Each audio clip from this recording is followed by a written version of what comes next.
Welcome back to another episode of the Six Figure Creative Podcast. I am your host, Brian. What the f***? Buster. Yeah, you guys definitely heard that, didn't you? I am your host, Brian Hood. I'm here with my big, bald, beautiful co-host and his loud dog. And I'm sitting here wondering, should we just redo this whole intro? No. Christopher J. Graham, how you doing today, Chris? I'm doing great, man. I've had a weird day of, eye doctor, dentist, doctor. Like I did all my things. I batched. Today was It's a self-care day. It was, yeah. And saw him there and Buster's. It's not a good place to be.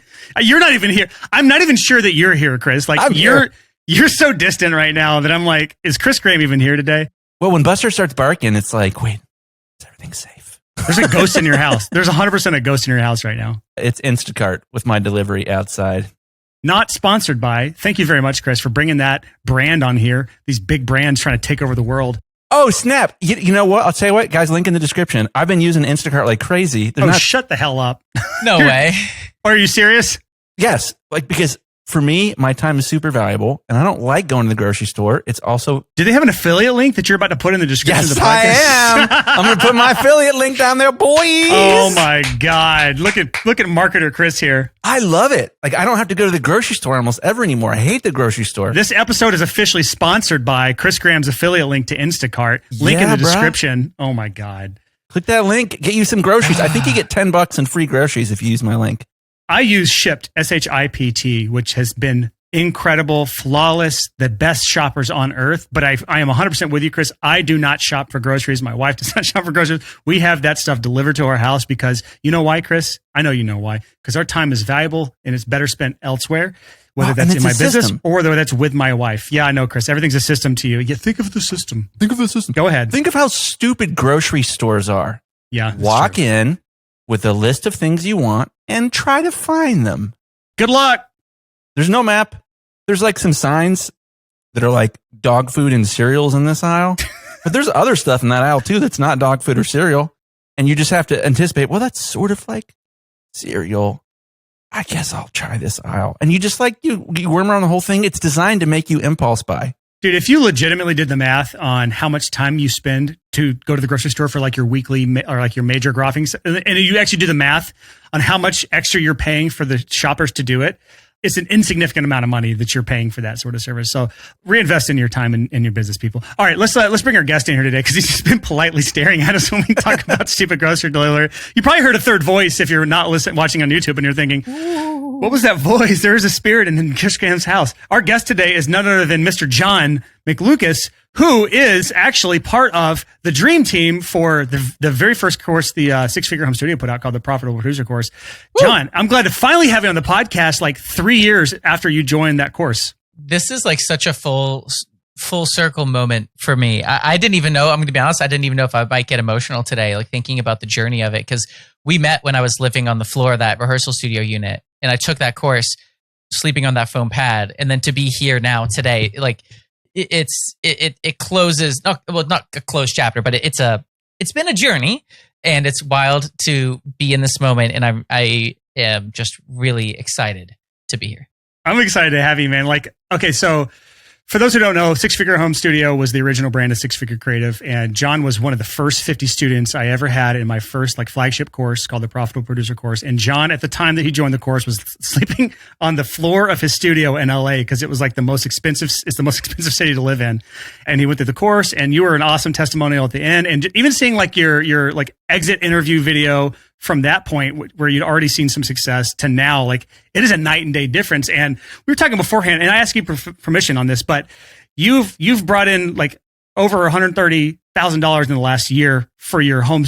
Is it still a home studio or is it not? Do you have a commercial space now? Well, technically I have even less than a home studio. I have I'm traveling around right now. Like I don't actually have a set home. So 90% of my work is done on the laptop and the VSX headphones I'm wearing right now. And then I go to studio. Like last week I was in LA for 2 weeks to record vocals for a bunch of stuff. And then now I'm going to go back and send them off for editing and do all that. So it's actually just 2 Pelican cases of studio that I unravel and ravel up to go places and using the internet and a jacked up MacBook for really the rest of it. You're so cool, John. You are so cool. Thanks, man. That's awesome, man. So it's really fun to always get anytime we can get a community member on the podcast, we always enjoy it. And John has a special place in my heart just because of how long he's been around and how much I've seen him grow. And today he's going from this, he's officially going from the student to the teacher, but you've been the teacher for a while now, honestly. So this is just, honestly, it's past due time to get you on this podcast here. So today we're going to talk about not really so much your journey, because we've probably talked about that on kind of like a case study interview we did with you, John. But more than anything, I think we can talk about what is working in your business to be able to earn what you're earning with what you currently just stated that you're doing it with. I know so many commercial studio owners who are all getting on a call with them, and they'll be trying to help me to crack the marketing code for them. Here's a hint. It's not your $500,000 of gear that you have in the studio. And if anything, the debt note you're paying on that monthly is even making it even harder, because people like John McLucas are touring around the world with a laptop and a couple Pelican cases and crushing you. It has something to do with a special sauce that I think John McLucas has here. And we're going to discuss that today. So John, I think a really fun place to start here. I always think of things linearly. And so when I think things linearly, I think of top of funnel, middle funnel, bottom of funnel. And I really like approaching interviews in that way, especially when it's an interview of somebody who's doing really well. Yes, I've noticed that. I assumed that was going to be the flow today. Yeah. So for anyone who's not familiar with what that term is, I talk about it all the time. So go back and listen to more episodes. I'm not going to give you a revamp of that here. But John, for top of funnel for you, for a way of generating awareness for what it is. Actually, before we even go to that, what do you do? Give people a rundown on what you do. So people are kind of really well grounded and know what we're talking about from this point on. Yeah, I am a traveling pop producer. So my primary job is working with singer-songwriters and pop artists, creating instrumentals, really creating the full universe around their vocals, and doing it in a really collaborative way. Like my process specifically is very open-ended, a lot of kind of white glove, I guess to say, like personal time together. It's not and this is just not how I do things. It's not like, cool, vocal, here track. Okay, you done vocals? Cool, here mix. Like it's a more personalized, long-term relationship where we take the time and really nurture their story, what they want to sound like, what they want to feel like when people hear it, and create something that, my tagline has been, like making memorable music, or I've been playing with variations of that. We want it to be something memorable where they look back in a decade and it's not out of fashion, it's not out of style. Like they can look back as a class, like that's a classic John piece, a classic Brian piece, a classic Chris piece. And that's the core of it. There's some other things that are more auxiliary, but that's the heart of my business and how I work with and serve people. You said something there that actually made me want to change the direction of what we're going to talk about first. And it's because you said it's a white glove service, meaning like it's very high touch. You put a lot of time, effort, and energy collaborating with your clients. And this brings up a really interesting point, is that the only reason you're able to do that is because, from what we've discussed at least, you charge premium prices for what you do. And for those who are just putting clients through a machine and just churning people out endlessly, those people have to do that because they're not able to charge a premium for what they do. So they're forced to just churn people through a machine endlessly, and they're not able to put the amount of collaboration and care and love into it. Can you talk about how you're pricing projects, or kind of the ballpark of pricing? Because I think that's an area so many people get stuck on. They want to spend white glove premium amounts of time with people at rock bottom prices, and that model does not work. It's an anxiety model. Yeah. Yeah. No, that's great. So if people are just for like a 60-second context, when they talk about being a pop producer, I mean, that can mean a lot of things to people. The majority of artists that I work with and we create music together are people who have either like a bare bones demo, or they might have found a loop and pasted it through and written a demo, sang to it, or they just sing into their phone and they're like, here it is. Here's with a little click track going, and have it off to me. So we're building it from the base, and I'm doing everything from pretty much every sound you hear, all the vocal arranging sometimes too. I'm coming in with harmony sheets and MIDI and arranging 4-part choirs and, coaching them through how they should be singing and really going deep in it. So just for some context, because people might hear producer and it's like, oh, you just give them the beat. It's like, no, I'm starting from the dirt with them and building the house. You want to help them understand who they are as part of making their music. Yeah, it's not, I think there's obviously the market for people who want instrumentals and a right to that, and that's just not what I do. So people who want that kind of relationship, just don't hit me up, because it's pretty clear that that's not what I do. So prices range anywhere from, depending on what they're looking for, around $2,000 a song. If we're doing kind of what I think it would be without talking to them, like full arrangement. I'm helping them with their vocal recording. We're doing this. We're even helping. I bring in songwriters to help with lyrics and arrangement and harmony stacks and anything that they need. I have actually a new orchestral arranger too on hold for when I need him. So around $2,000 would be like the starting price for that, assuming we're not renting like a mega studio for their vocal day. Yeah. So with that, like how long did it take you to build up to that sort of pricing, and what sort of mindset shifts, if any, did you have to break through to get to that kind of pricing level? When I first started with you, I think by the end of it, I was $600 a song, and that was from $300 a song. I was about $600 to $800 a song. A quick doubling of pricing. Quick doubling, and then it's doubled again. But every time I've doubled, I've realized how much better I can help people. And I think the hardest part with the mindset is believing, because when you're a lot cheaper, when you are the Costco cut or whatever you want to call it, you end up attracting those kinds of people. And it's very hard to realize that there are people who are artistic, are in various situations. I think, okay, this is what it is. I had this conversation with somebody. Oh, I'm so excited. This is why I like being here. Is I think we forget that there's a lot of artistic people who have jobs and want to invest back into their creative passions and what they want to do with their life. I think the archetype that we, like as creative freelancers, create of other creatives is that they are, these, I bleed by the art and I don't, diddle-a-diddle-a-da. But there's so many people I've worked with who are great at what they do, have other sources of income, and say, hey, I know what it's like when people hire me to help them find a great home. So I want to find somebody who serves me as well as I serve, my job that I work. So there's this, it just took me, I think, the first couple to realize that those people exist.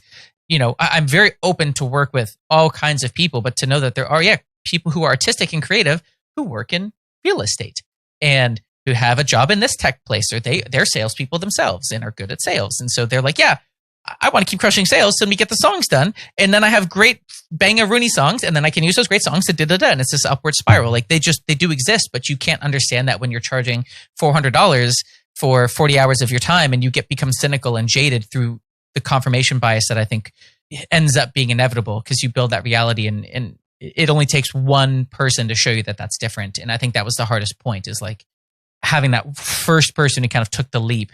I was like, wow, you said yes to that? Great, cool. And then I just went in and did it. And that brings up such a great conversation.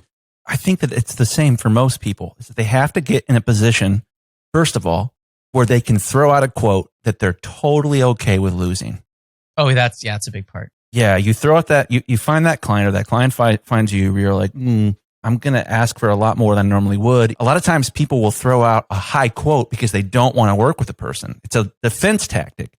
And then when they say, yes, I do want to work with you, it starts to open your mind that there are more people out there willing to spend more. And I encountered this years ago before the podcast, where this happened a couple times, where I was, just specifically focused on an audio mastering world, and I wasn't recording anybody, and people would still occasionally reach out to me. And if they were a good friend, I would be like, here's the quote, but don't hire me. I'm way too expensive. You could get somebody else for half the price. And every time I did that, they'd say yes.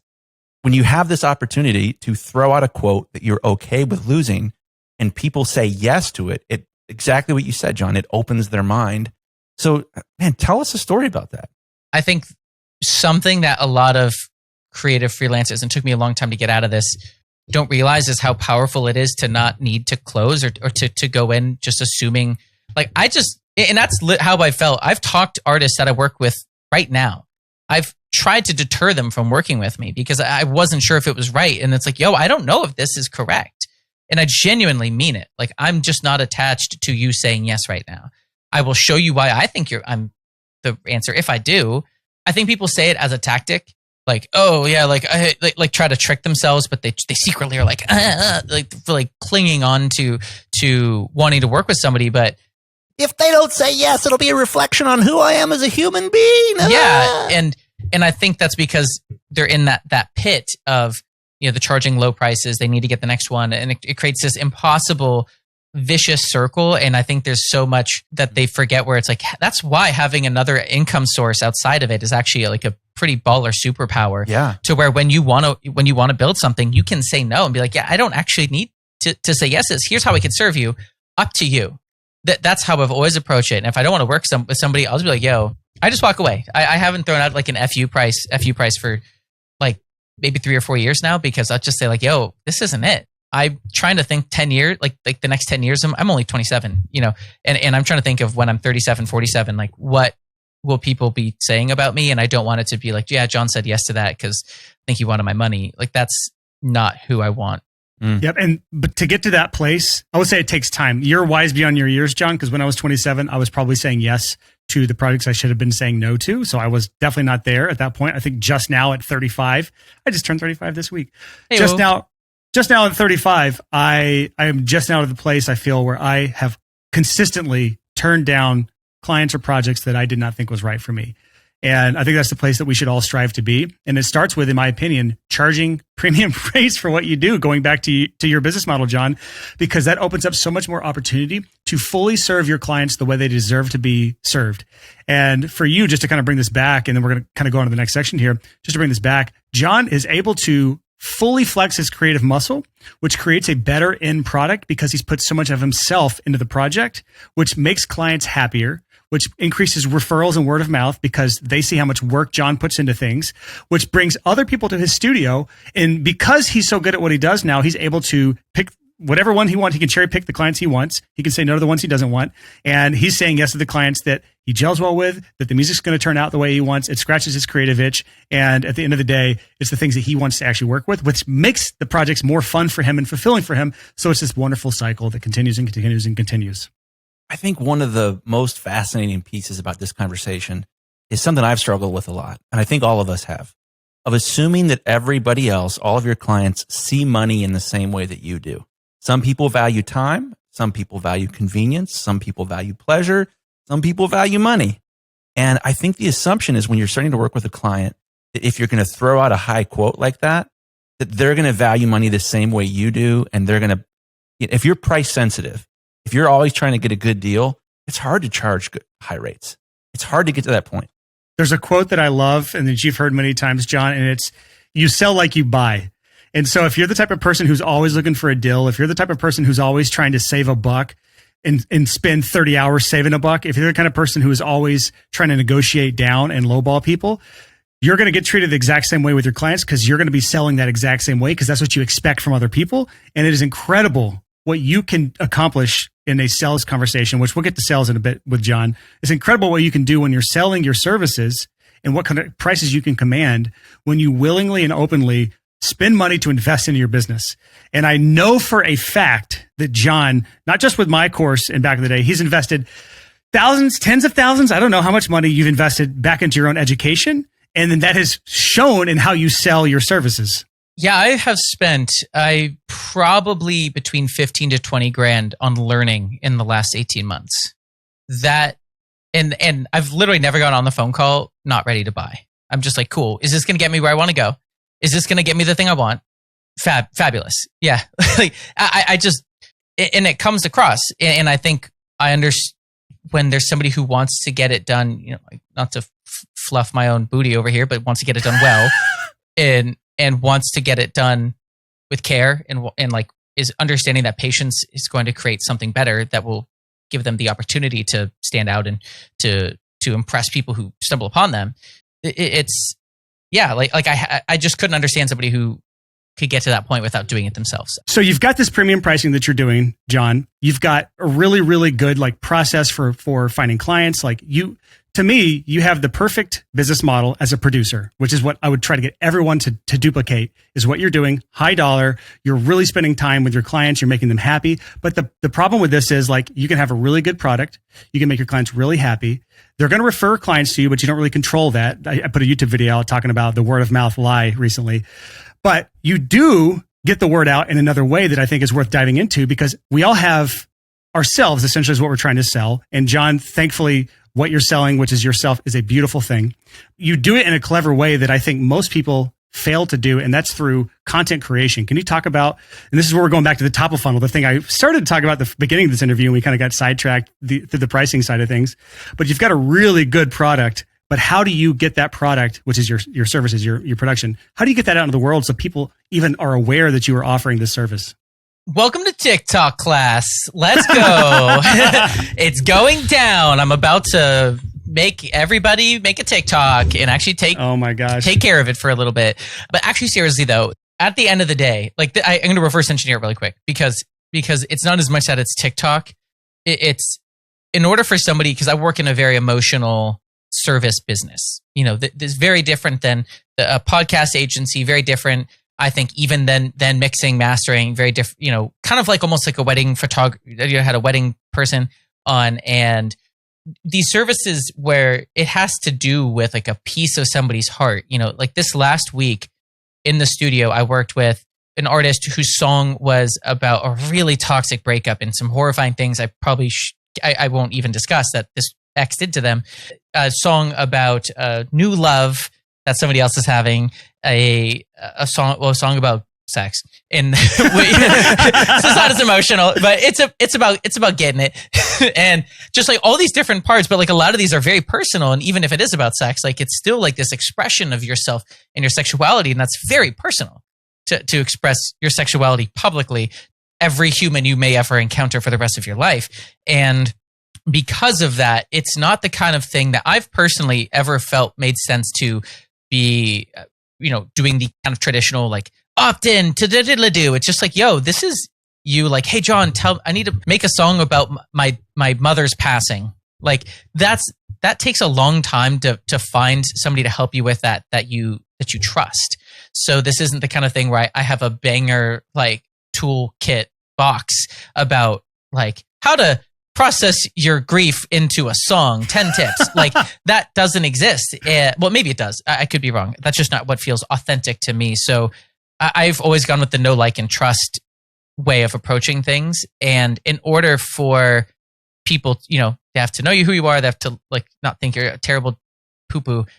And then they have to, I forgot people do bleep this. You guys bleep this now. And then they have to trust that you'll get the job done. So that's the only way that you'll ever get hired to help anybody. And if you want people to know you can pay for it or have it come organically. So now we're at that point. And then, well, how could I find new people who might be benefiting from what I can help them with? Right now it's TikTok, and in 2 years it'll be BlickBlock, or something on the blockchain, like a social media on the blockchain is probably what's going to come next. Something that takes over with NFTs, but that's a whole different conversation. I can't wait for everything I've ever done to be on the blockchain permanently and irreversibly. Yes, but that's the reason that I'm on TikTok, and that's why I've taken it seriously the last 2 years. Is I know there's an opportunity to help people with how I work and how many terrible experiences people have had with other producers, other engineers. I know I can serve them better. So it's my duty to help find those people and to bring them into my world so I can give them a positive experience, so I can give them what they've been trying to get done for 2 years, 5 years, 10 years, all these things that people have said they wanted to have happen. And TikTok is where that currently is happening, the easiest to connect with those people. So that's a really long way to say that, yeah, it's where the organic attention is. If I want to find new people, I only have a couple ways to do it. And TikTok is where that's happening now. I think you told a long-winded story for a very specific reason, and that is knowing your audience. Like you said, if I'm going after businesses who want to launch podcasts for my new podcast production agency, Good Fortune Media, if I'm looking for clients in that world, I'm probably not going to be on TikTok, first of all. And even if I am on TikTok, I'm going to be making wildly different types of content than you would be, John. I'm making content that's reaching my specific type of audience, which is online business owners. So for you, you're talking about the amount of emotion that goes into your work and the amount of emotion you're having to deal with on a day-to-day basis. And I say deal with in a nice way. It's just like you're having to manage that and put it into craft it into a song. Which, funny story, I believe it was one of Mark Eckert's assistants. His headline in his website was "Turn your trauma into a banger" or something like that. It's a really good headline. So all that to say, like your content is speaking to that specific individual.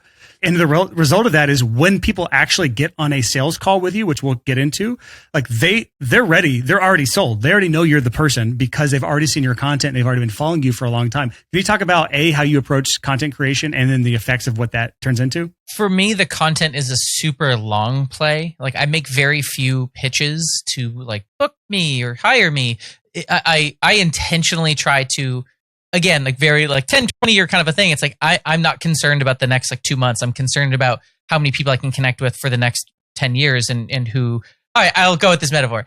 If I think of an airplane hangar and I can put as many people in that one room who all think that I am good at this thing, the more opportunity I have to help them with it. Like the more I can just cram a room full of people that think positively of me in some way through, and again, through authentically what I'm good at and how I can help you, not like through being a fake person online. Like this is what I'm good at. I wouldn't have gotten here. It would have been pretty quick. The more I can do that, the better. So I'm putting out content that I'm specifically trying to demonstrate that I'm an expert at what I do. That's the only thing that matters. I want to build my authority as somebody who's a great pop producer and also somebody who has that reciprocity in that two-way street. And so I'm accomplishing that through really two things. One is discussing or like breaking down other media, other music has been great. And you can do that in all forms, right? As any creative, you could break down the cinematography of the real Mulan, the live action Mulan, and why it felt like aggressive or something, and talk about those shots. Maybe, does that make sense? Yes, yeah. Or you can critique Cats the movie and how it should have never been made and why the animation was so weird and exactly. They used the square paintbrush tool and it should have been the triangle paintbrush tool, like program to do the animation, and this is why it was bad. So I'm using a good amount of stuff that already exists. So it's kind of cross appealing by also discussing pop culture but then adding my commentary. And by default, I am me, who is a very flowery, plumpy, flumpert kind of an energy. You know, I'm obviously very good at what I do, but I'm very floppy in a lot of ways. So I very much deter. I've gotten pushback on my energy, but that's exactly the point. Is like I want people to know exactly what they're getting into, and then on the other side, some of my best content has been in the studio where it's a clip of me talking to an artist, coaching them through a moment, like discussing what I need out of them. And they're like, wow, that's not what it's like working with this person, this other person. That was cool. Maybe I should maybe I should think about doing that next time. So they get to see that I know what I'm talking about, either through popular songs, or I'll use my own tracks that I've worked on and package it as like making a Snow Allegro track, making an M83 track, and package it that way. And then also seeing me actually in the trenches with people. And it's like, wow, that he actually like truly genuinely cares and will take the time to make it right, which is, you know, and then at that point, yeah, it's like, these are the things that they've struggled with, like people flexing or people being kind of not degrading, demeaning towards them in a very emotional creative process. And I don't want that to be how I'm seen at all. So you're creating this content, and you said something earlier that I really want to touch on, because this is a fear that so many people have when they're creating content on such a public platform like TikTok. You said you've gotten some pushback from some people, meaning somebody didn't like the content you created. Can you talk about like, why do you not care if someone basically shits on your TikTok content? Like, I'm assuming you don't really care, because you wouldn't keep putting it out if you truly cared. As sad as this may sound, I've had a very difficult time with people ever even just foundationally understanding the path that I want to walk in my life. I'm used to being consistently judged by people very close in my life, and hence having a very small circle of people I want to spend my time with, that it's just almost comical that some anonymous scrotum on the internet thinks that they have an understanding of who I am as a person better than I do. Based off of a 15-second TikTok clip. Based off of somebody told me my content was damaging to the children on the app. And I'm also like, because they didn't agree with my harmonic analysis of Cardi B's WAP. Because my justification was it felt more like a blues scale going from 4 flat 5 5 but then they're like, it's really blah, blah, blah. And I'm just like, I don't care. Thanks for the interaction. I'll take it. But like, it's just so funny that people go there. Like I don't know. I have that very like, oh, I feel this is how you're spending your time. This is your precious life. One of the things I think that's fascinating about the emotion when you're making content, when content's driving your business's growth, but the content also sometimes hurts you. I remember one time years ago, I got a comment on an ad that I was running that it looked like in the video I was chewing gum, and that the gap in my teeth was effing disgusting. And it was like, oh Lord. I'm just trying to get someone to let me master their music for them. But I think what's funny that I found that I did with this, and John, tell me if you did this too, is I equally weight all comments. Anything someone says to me negatively, I assume that this person represents someone whose opinion I maybe should respect. I assume they're like 30 years old and relatively intelligent and somewhat educated. I don't think about, well, is this like the crazy person that yelled at me on the street yesterday that I was able to immediately look at and be like, man, they're struggling. On the internet, you don't really have that benefit. You just see the words. You think this is from an intelligent person whose opinion I should respect. It's not. That's not always the case. It's difficult to discount anything that someone says negatively when that's your business, man. That's intense. It's very hard to emotionally detach from it, but I think I went through that curve too, where obviously when I was on the floor of the rehearsal studio, I didn't have a life. It was actually quite sad in a lot of ways. It was very depressing, and I had a vitamin D deficiency and a lot of problems going on in my heart. There's no windows. So when you'd work a 14-hour day, I'd be like, whoa, where was the sun? Well, I guess I'll go back to sleep in the same box I'm in. The only person in Los Angeles with a vitamin D deficiency. I think through that moment, like when I realized that people just, how could they understand? I've never received that kind of criticism from somebody I actually respect. And if I did, it would not be packaged in that way. If one of you two lovely gentlemen gave me a critique, it would be well constructed. It would be polite, well, I know Brian's a bit more coarse, but it would be. I understand, Brian, your style a bit. So I know that you're just going to throw it down, but I filter it through how you deliver things, and I'm not expecting how I would give criticism. I brought this up though because it is a really important point. Because would you say that content creation is the core of your like lead generation in your business, or is it through other means? It's absolutely everything. Yeah. Here's the central thing that I want to get a point across to everyone listening. So if you're multitasking, putting your dishes away, and you've kind of zoned out for some ridiculous reason because John's amazing and you should listen to every word he says. Yeah, just come back to us here. If John failed to ignore the haters and push through the fear of using TikTok or some sort of content creation platform, he would not have a business. That's how important it is to get past the fear here. And the other side of this is if you are not getting hateful comments in content you're creating, you're not trying hard enough. You're not doing anything interesting enough, because the people who put out bland, boring content get bland, boring comments, if any interaction at all. The people who actually get interaction are the ones who are getting people who absolutely love them and absolutely hate them. And if you want any proof of this, go look at our political situation in 2020, and you'll see the love and hate on both sides and how that basically is the way it works when it comes to a popularity contest these days. Now, I'm not saying to go that ridiculous. Don't create wild and crazy content just for the sake of it, but just know that if anything, most people, especially creatives, venture on the safe side because they have an innate fear of being judged and being rejected. And John, you still, I'm sure you, just like anyone else, have that same innate fear, but you found a way to get past that. One of the things that we talk about, Brian, a lot as we're coming up with ideas for content here that's right on topic with this is Tim Ferriss is sort of famous for saying, make content that 10% of your audience will absolutely go crazy for.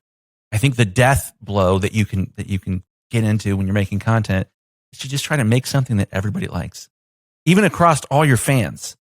He's talking about focus on, we a long time ago did a tax episode, and we knew like people that to date it's the worst episode by download numbers we've ever done. I think. But I guarantee you it was the highest quality concentration of our audience, because the people who care about taxes are the ones who are serious about their business. Well, not only that, but it was an international issue. We're in America, and people outside, it wasn't useful to them. No one was making fun of us for that episode, so let that be clear. I'm really trying to get the point across, especially for John here, as you push through the fear and put the content out anyways. How often are you putting out content on TikTok? Now, well, very soon, as everything gets launched out, it'll be about 1 to 2 a day. So about 10 to 12 a week is what we'll be doing on TikTok and Reels. And then I'll myself try to do like 2 to 3 things on the Gram and Facebook. But really the focus is the vertical content. But John, I'm a creative and I just want to work in my studio or in my office and create all day. I don't have time to do TikTok. Oh, I love this. So, okay. What I would say to that is I'd say, I'm fully in support of that. If you've heard the argument in favor of it and you're not interested in doing that, that's totally okay.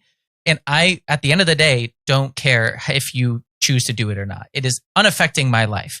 So do what you want, but I would also hope you can understand the potential ramifications and consequences of that decision.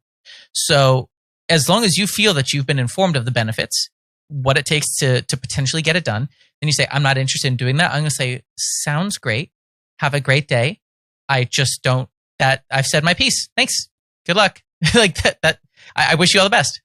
So how have you found enough time to make all this content, John? He's loading it up, baby. There it is.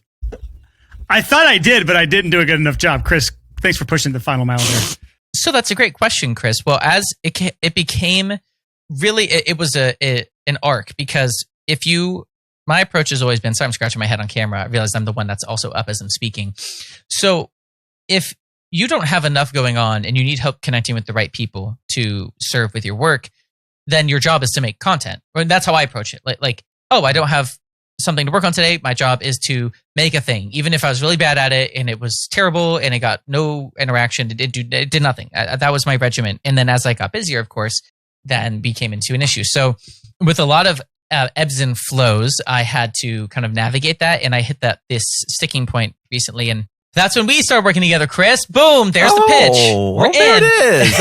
But one of the first things that we talked about was a system for content, because content is the lifeblood of everything that I do. And I'm not even just talking about, like, I think also, quick aside, and I'm going to get back to this.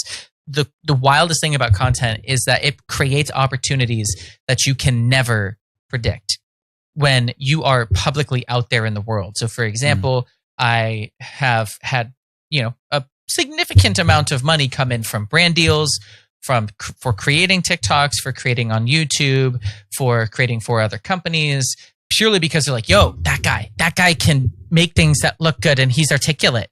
Wow. He's not a total flaky sack. Like we should go work with him. And I'm even doing a giveaway with Slate Digital next month because they like my content, and we're going to partner up to do like a really cool contest, and purely from me making content. So if anyone's listening that's not in the audio world, Slate Digital is like one of the bigger software plugin companies in the audio world. How do you, so I think a good story for you that I'd love to hear you tell, John, is to talk about how you began to reinvest into marketing. So you were making content, you realized it was working, so you decided to make more content. In the same way, if you're running ads and the ads are working, you should spend more on the ads and figure out where does it start to level off? Where does the investment start to not turn the same return? So you found pretty right off the bat that, wow, this content is working. I will make more of it and it will work more. How did you do that? It started off, I think, pretty unhealthfully with a lot of, overworking. But then as I got more in demand, and I'm very fortunate to be a lot more in demand than I was 2 years ago, I hit that sticking point where it became a matter of like, well, how can I become more efficient while not sacrificing quality? And that's when I had my first experiences outsourcing with editors for my YouTube content, and kind of the Mega machine. There we go. That sounds way better. The mega machine of content that I've put together to allow me to focus on kind of the Gary V document, don't create, where I can sit down and for one day a month and create everything I need to. And I have like a really intensive set of checklists and instructions and form submissions and protocols for somebody else to follow, to where now I am essentially duplicating myself by handing all that off to them, and they are executing at like an 90 to 95% every single time on like the first swing at something, minus maybe the copywriting. That's been the hardest thing. But besides that, getting a lot of it off the plate. And that was the first thing I know we worked on when we started working together, Chris, which was like, how do we get more of this off my plate? So it really came down to, once I knew the three things essentially that were effective, I'm not trying to innovate too far beyond that. It's like, this is working. This is great. I am a service provider. I don't necessarily want to be an influencer. I have no interest in doing that. I want to now make sure I can focus and serve these people as best as I can, which means now this has to get reduced by 90% and handed off to somebody. So I essentially actually got forced into it. Like it was that or not have a life. That's awesome. I think for most people, when they start to realize I need to do more of the things that are working, but in order to do more of the things that are working, I have to get more efficient. And to get more efficient, I have to build dope systems. And this thing that you're talking about of having these come to Jesus moments, I think is how everyone that it's ever become a systems ninja or has had some level of success systemizing their business. It's necessity. If it's just like, I'm going to build a business and I'm just going to think about all my systems at the same time, necessity is the mother of invention. And I think overwhelm is the mother of systems. Yeah. So just for anyone listening right now, like this is something you will inevitably hit, especially when you hit the 6-figure mark, because as a creative, unless you're like working with corporate clients and you're working with like super high dollar budgets, the $150,000 mark is when you hit that first massive bottleneck in your business where you can no longer, you hit a ceiling on your income. So it's really hard to get up above that. You hit a ceiling with your time. So where you're maxed out all the time, you're always overwhelmed. You start dropping the ball. And so your quality starts to drop. And so this is, we've talked about this many times with you, Chris, about how you hit this moment where it like almost ruined your business and you were forced to build out systems in your business to get past that bottleneck in your business.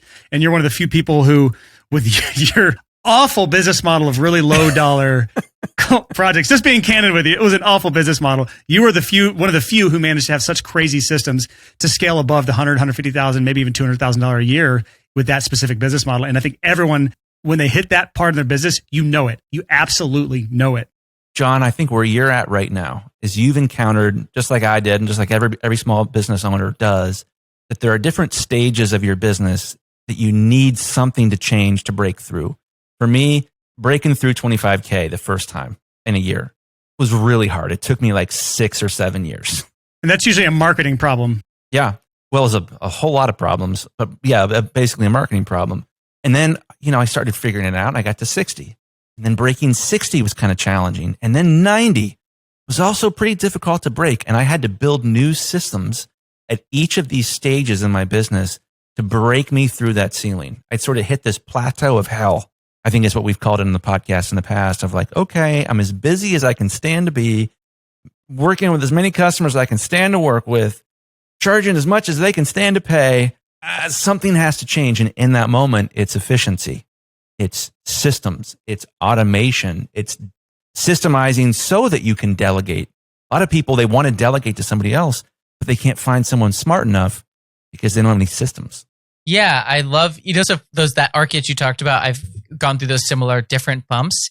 And one thing from what I've seen, like in community posts and conversations with people, and I really want to caution anybody, really just everybody, but I mean, obviously I'm not going to speak for above my pay grade on this, because I think a lot of people who are having some success in their work, in what they're doing, they want to over systemize before they need it.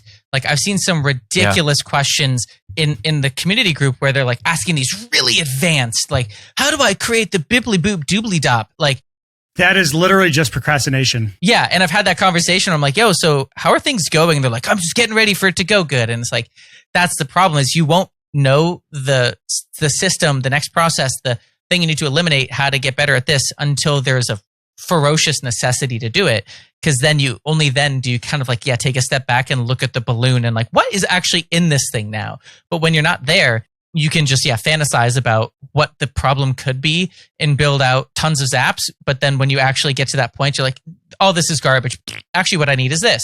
So I think on the back of that, I also want to just caution people like to make sure that you are needing almost not, hopefully not at the hell point, but when you get close to it, you like look back at how things are going and you're like, okay, for sure.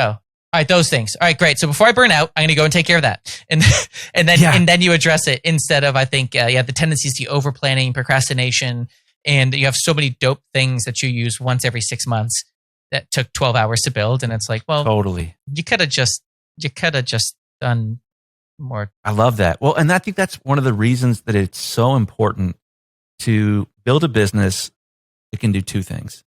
One, that you can bring people in to help you work in the business. And two, so that you can bring people in to help you work on the business. And that's one of the things that we've been talking a lot about, is just building out systems, but also documentation to go with those systems so that your assistant can change the system.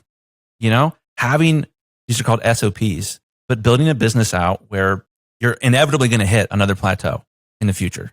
And right now, the plateau you and I are working on is becoming an automation ninja so that everything that is not the crap that you love is either automated or systemized and then delegated. And man, I love that. And I think that's a really, really exciting vision, but you're going to hit a plateau again in the future, where maybe this time it's going to be marketing, or maybe this time it's going to be hiring a ton of people. You don't know, but you need to build a business that allows you to bring other people in to help you break through these plateaus. And John, that's one of the things I admire about you so much. Like when you and I started working together, I knew you and Brian had started working together. I knew you had taken Dan Henry's course. You're a grower. You recognize when you're hitting a plateau, when you are overwhelmed, and that you need someone else to come in and help you break through that. And that's awesome, dude. That speaks volumes of your heart and your mind. Yeah, so to take the awkwardness out, because literally no one on earth can sit and listen to a compliment about themselves for that long, Chris, and then have anything witty to say back. Okay, well, all that to say though is you're going to hit these roadblocks, and being willing to reinvest back in your business is an important part of that. And I can just tell you, as someone who has reinvested over $100,000 back into my business just on the education side in my life, like in my last decade of business. I am telling you this as someone who has spent ridiculous amounts of money to be better at what I do, not someone who is selling you education, because it's really hard to have a opinion when you are also selling some sort of course or product in the back end. But I'm just telling you as someone who has spent a ton of my own money on education and improving my own systems, or honestly improving myself, because in business, like we hit these roadblocks because of a lack of a few things. Majority of them is skills, some are character traits. And then a lot of it is a mindset issue that we have to get past. And sometimes it's all three of those things. We have to get past the money roadblock so that we can have a self-improvement character trait, so that we can learn the skills that we need to develop in order to get past these roadblocks. And John is on this podcast today because like 4 years ago, he started that self-improvement journey and went from literally laying on his floor, sleeping with a vitamin D deficiency, to now earning over 6 figures a year, coming on our podcast, sharing some of his wisdom with us. Honestly, I wish you were here to share more wisdom with us, but we kind of got to wrap this interview up. And it is because you have constantly reinvested in yourself, and you have the self-awareness to know that that you are not necessarily good enough to overcome every roadblock you hit on your own. And sometimes it takes help from other people.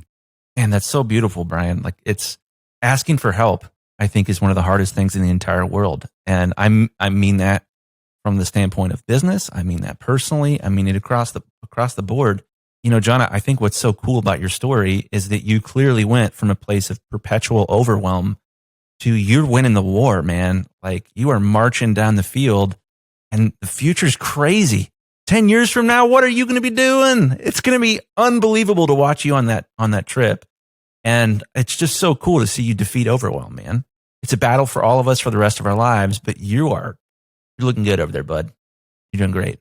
Well, thank you guys so much. It's really just incredible to be here. And I am not against having, there's so many things I would love to continue to talk about. John, as we wrap this interview up, is there anywhere you'd like to send our listeners? 2 things. One, if you thought this was helpful, like the biggest thing for me would be if you hit me up and told me it was helpful. Like, I would rather, I actually could pitch some things, but I'm not even going to bother doing it. If you want to, you can ask, and then I'll pitch you something. How about that? But really, what is most important to me is to know that this conversation was helpful. And then that way, if you also bombard Brian and Chris saying how incredibly insightful having me on was, they'll invite me on again. And eventually, that's the truth. I might even become a co-host one day. I'm putting it out in the universe. I'm manifesting it right now. There's always the Mark Eckert approach of being the substitute co-host for an episode or two. It's all right. I got time. I got plenty of time. All right. Well, thanks for coming on, John. Dude, thanks guys so much. Yeah, man. We love you. We care about you. It's fun to watch you prosper.